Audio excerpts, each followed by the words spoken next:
Hi, I am Kristen, and welcome to my carnivore diet journey. Today is day 27, 77. Oh my gosh, I can't believe that we are on day 77 already. And thank you so much for all of those who continue to follow and those who are new to my channel. Please make sure to subscribe, hit that like button, follow along, and comment. I love hearing your advice. I love hearing the things that you yourself have been going through. And uh, even when it's a little bit of criticism of whatever it is that I'm doing that you don't agree with, that is fine too, because you are entitled to your opinion. So bring on those comments. So let's dive in. Day 77. Today I've been feeling so good. I got a good night's sleep. I've had energy today. I have had normal to soft bowel movements. It actually started off almost a little constipated and then has gotten a little bit of soft. So I am thinking that it really is because I had the smallest piece, but I had the smallest piece of sausage this morning with breakfast from this place that we normally order breakfast from on the weekend. And I think that just because it's a pork sausage and it's a little bit oily, it does affect my microscopic colitis. It's the only thing that I can think of. So I think that next weekend I'm going to omit from eating the sausage and just test that theory out because I was doing so good this morning. But it's not really painful or anything like that or discomfort. It's just regular bowel movements, and we'll move on from the TMI.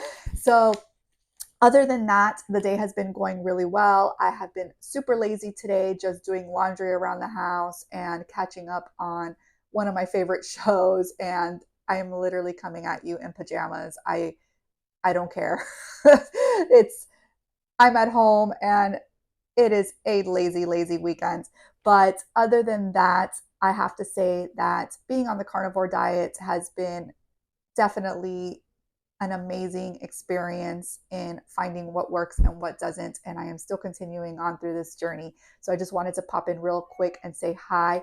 Yesterday, I came in real quick as well. And I told you that I was making my first ever rack of lamb and chops. And I have to say that they came out really, really good.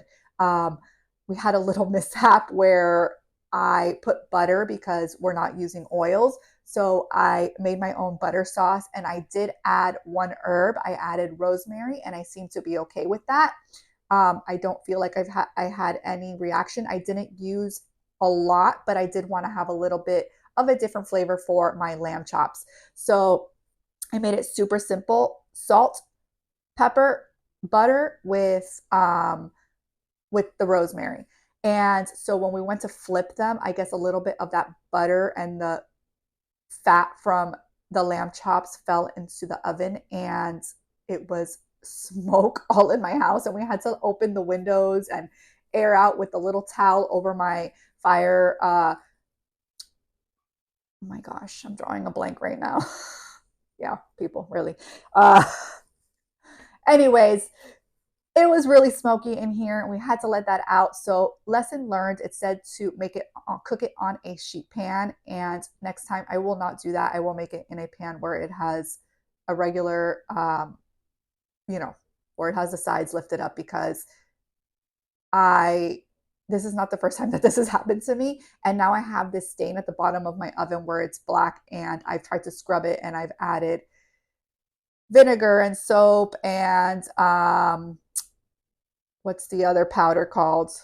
Baking powder, baking soda, whatever. And it does not come out. So I tried my best. If you have any tips on how to clean my oven, please pass them my way. But other than that, the lamb chops came out really good. So because of the smokiness, I didn't want to stick it back in the oven. So we took them out, and on my cast iron pan, I finished getting a nice little crisp on the outside of the lamb chops. And they came out so good. Everybody loved them. 3 kids, all 5 stars. They all ate it. And my first child, who is my picky child, he absolutely loved it. He was taking the meat off the bone. I was like, your abuela will be so proud of you, because my mom loves, if we have like anything with chicken or anything with bones, she cleans it off. And he was doing such a great job. He was like, I'm carnivore. So he absolutely loved it. It was really good. Definitely, if I find a rack of lamb chops on sale, because it is a little bit of a pricier meat, I will buy them because we all very much enjoyed them. It felt like a change and something different other than just always the red meat or chicken. We do seafood as well, but not as often. And my husband really loves it and enjoyed it as well. He's like, I feel like I'm at a fancy restaurant somewhere where you would go, like a Ruth Chris or something like that, where you would order this as a meal. So I felt very proud of myself considering that it was my first time ever making this. And also that the house almost, you know, went up in smoke. It did not almost catch on fire. We were fine, but there was a lot of smoke and my eyes were burning. So, note to self, do not use a sheet pan when making any type of meat that has grease, and especially when you're cooking with butter. I think that adds to that heat point. So, lesson learned, but it did come out really, really good. So I will definitely have to buy them again and make this recipe for you guys so that you can see it because they were really, really good. Okay, so other than that, everything is going good, feeling good today, good energy, like I said. I had a moment of where I felt anxious this morning after breakfast. And so I'm also thinking that it could be the sausage that I was telling you kind of affected my stomach. So I am going to avoid that sausage. But other than that, it passed and I've been feeling good, knock on wood. And I hope that you have a beautiful day and that your carnivore journey is going just as well. And if you're not on the carnivore journey yet, please look into it. Check out my other videos and let me know what you think in the comments. And I will see you again tomorrow. Have a great day.